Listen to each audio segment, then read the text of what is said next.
Navsari road પર વરસાદી પાણી ભરાઈ ગયા। ગુરુદ્વારા પાસે પણ પાણી ભરાઈ ગયા। રોડ રસ્તાએ નદીની જેમ જાણે સ્વરૂપ ધારણ કરી લીધું હોય એવા દ્રશ્યો સામે આવ્યા।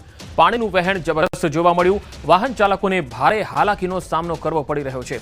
તસવીરો સુરતથી આવી રહી છે। સુરત શહેરમાં સવારથી જ ધોધમાર વરસાદ પડ્યો। ગઈકાલે પણ સુરત શહેરમાં लगभग 4 इंच જેટલો વરસાદ થયો હતો અને આજે સતત બીજા દિવસે ધોધમાર વરસાદને પગલે રસ્તાઓ પર જળબંબાકાર જેવી સ્થિતિ જોવા મળી રહી છે। 4 વ્હીલર હોય કે 2 વ્હીલર વાહન ચાલકોને પસાર થવામાં ખૂબ જ હાલાકીનો સામનો કરવો પડી રહ્યો છે। સુરતથી સંવાદદાતા કીર્તેશ પટેલ મારી સાથે જોડાયા છે। કીર્તેશ, સુરતના કયા વિસ્તારોમાં પાણી ભરાઈ ગયા છે?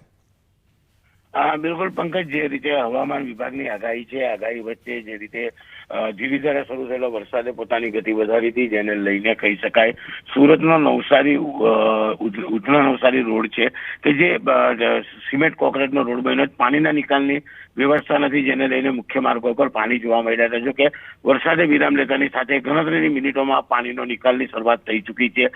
ખાસ કરીને જે રીતે હવામાન વિભાગની આગાહી છે, સતત 4 દિવસથી વરસાદ વરસી રહ્યો છે, ત્યારે કહી શકાય કે લિંબાયત ગરનાળું હોય કે નવસારી ઉધના રોડ હોય કે ત્યાર પછી નીચાણવાળા વિસ્તારો, અમુક વિસ્તારોમાં પાણી ભરવાની સમસ્યા આવી હતી, કારણ કે જે પ્રકારે વરસાદ તેની ગતિ વધારી રહ્યો છે, જેને લઈને સમસ્યા જોવા મળી રહી છે। આગામી હજુ પણ 3 થી 4 દિવસ જે રીતે હવામાન વિભાગની આગાહી છે, તેને લઈને તંત્ર એલર્ટ મોડ પર છે। ખાસ કરીને વરસાદ પોતાની ગતિ વધારે છે, જેને લઈને પાણીનો નિકાલ નથી થતો, પણ વરસાદ વિરામ લેતાની સાથે જ આ પાણીનો નિકાલ થાય છે।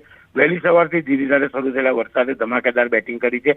સૌથી મહત્વની વાત છે કે કાળા ડિબાંગ વાદળો વચ્ચે ગાજવીજ સાથે વરસાદ શરૂ થયો હતો અને દક્ષિણ ગુજરાતના ખેડૂતોમાં ખુશી છે, કારણ કે ડાંગરની વાવણી કર્યા બાદ વરસાદની રાહ જોવાતી હોય છે। વરસાદ જરૂરિયાત પ્રમાણે જોઈતો હોય છે, ત્યારે વિદાય લેતો વરસાદ વરસતા ખેડૂતોમાં પણ આનંદ જોવા મળી રહ્યો છે। કીર્તેશ, ગઈકાલે પણ લિંબાયતના કેટલાય વિસ્તારો એવા હતા જ્યાં લોકોના ઘરો સુધી પાણી ઘૂસ્યા હતા।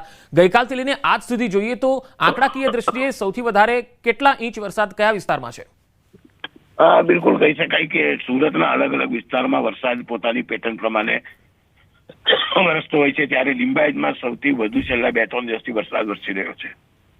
જી કીર્તેશ, આભાર માહિતી આપવા માટે। તો હાલ સુરતથી જે તસવીરો આવી રહી છે, તમે જોઈ શકો છો કે મુખ્ય રસ્તાઓ પર હાલ પાણી ભરાઈ ગયા છે, જળબંબાકાર જેવી સ્થિતિ છે।